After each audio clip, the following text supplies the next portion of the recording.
To be effective at Bible telling, there are several principles you should understand. In the book, The Art of Storytelling, the section about Bible telling, I talk about the Bible telling triangle. That's a simple triangle where we have the storyteller, we have the listener, and the story. In the book, I deal with that in detail, talking about each different aspect. But for this film clip, I just simply want you to notice there's a relationship. There's a line drawn between the Bible teller and the story. The Bible teller gets to choose the story. They said, I will tell that story.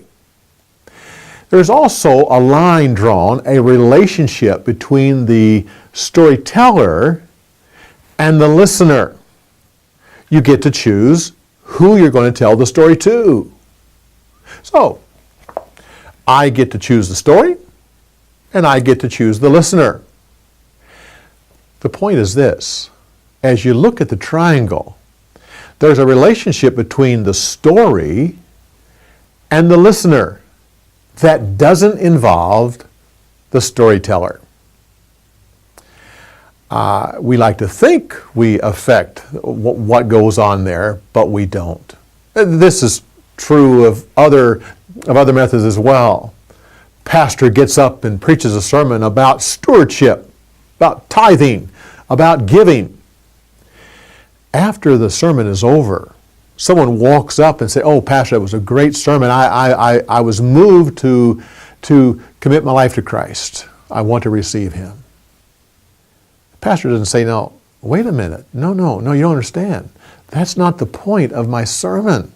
You need to give more. I have another sermon for accepting Christ."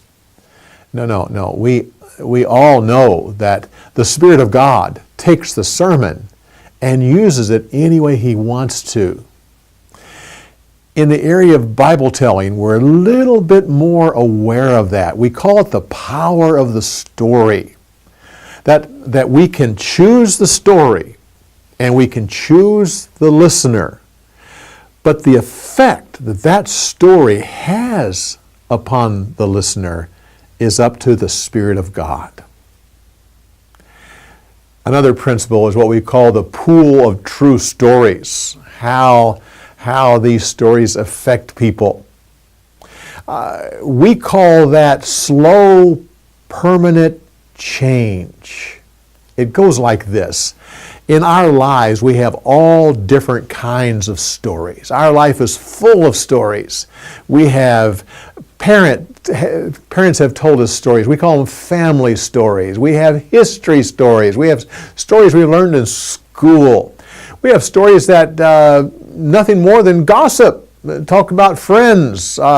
We have stories about everyday life, what we did yesterday or the day before, or a ball game that we went to, all kinds of stories in our lives. But we have a special pool, a special reservoir of what I call true stories, or at least we think they're true. And in this pool of true stories, we have Bible stories, we have history stories, we have family stories. Our parents have said to us, "Now, John, this story here is true, except this is a true story." So we put that into our reservoir, our pool of true stories. Teachers have told us this is a history story, and it's true. Now, that pool of true stories affects every decision that we make in our life. We based all of our decisions upon what we know is true. You could call this our worldview. You might be raised in a gang, and the gang will tell you what's true, and you accept those as true, and you make all your decisions in life based upon those true stories. It doesn't matter. Now, when we come to a Bible story, we come to a person, we say, "I want to give you this Bible story." And we want you to, basically what we're saying is put that into your pool of true stories. Now, they may not. They may say, well, I don't know. I think this goes into fairy tales. But it could be that they'll go ahead and put it into their pool of true stories. Now, how does that affect their life?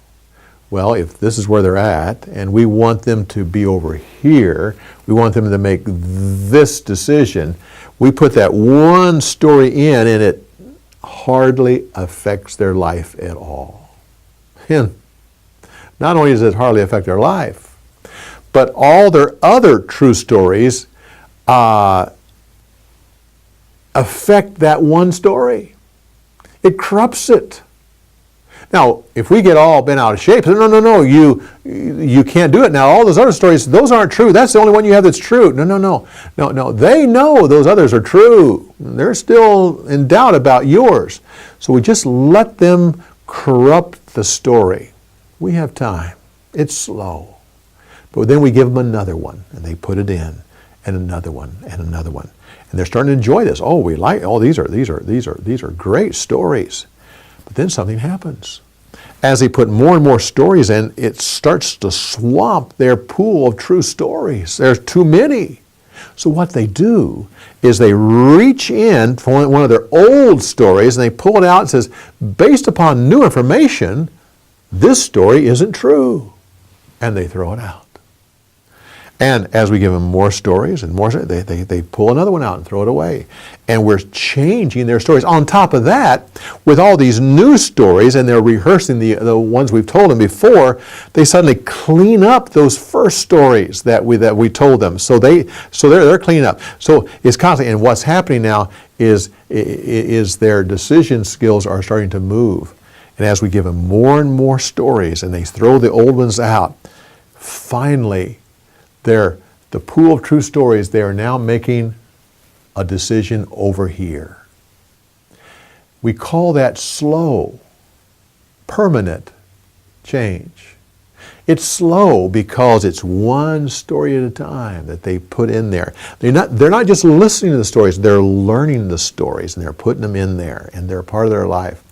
And it's permanent because we've taken the time to totally change over their pool of true stories. So if someone else comes along and says, we want you to make a decision over here, well, what do they have to do? They have to totally change their pool of true stories.